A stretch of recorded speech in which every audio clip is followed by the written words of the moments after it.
Guru saya Habib Umar itu nggak pernah tidur pakai kasur, karena saya dapat kabar kalau dia tidur di kasur itu bikin tidurnya lebih lelap.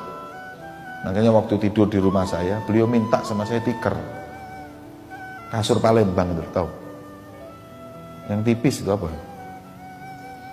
Apa jenenge?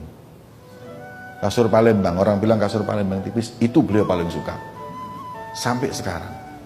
Kecuali kalau di hotel, ya kalau bisa kita bawakan dia senang, tapi kalau enggak ya beliau tidur itu dengan terpaksa. Nggak suka tidur di spring bed, nggak biasa, lebih senang untuk tidur sih. Ya gitu juga tidurnya Habib Umar itu di mobil, di pesawat itu tidur. Nah, di pesawat aja kadang-kadang kitab dibaca. Saya kalau pernah menemani Habib Umar naik pesawat 9 jam lebih pesawatnya, itu beliau di tengah di pesawat itu ya, isinya muridnya gantian baca kitab, dia dengarkan. Nanti kadang kalau sudah tidur yang baca kitab berhenti, jadi nina bubu itu mau baca kitab. Jadi baca kitab sering, saya tidak sekali dua kali, sering.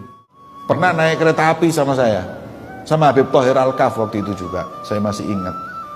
Dari mana ke Pekalongan kalau nggak salah, dari Jakarta Pekalongan atau apa, hari Kamis malam Jumat.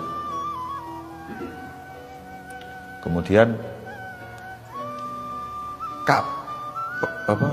kereta apinya ini berangkatnya mungkin jam 3-an, setengah 4 gitu.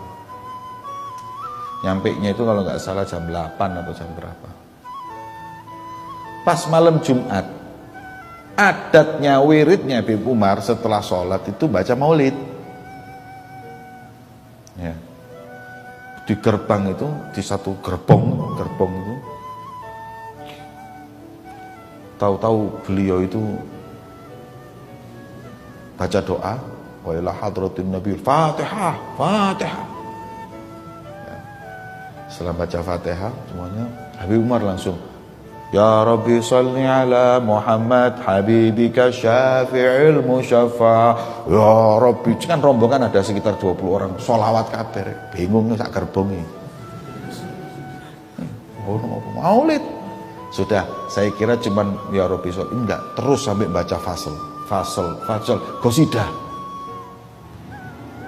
Setelah itu, setelah fasal selesai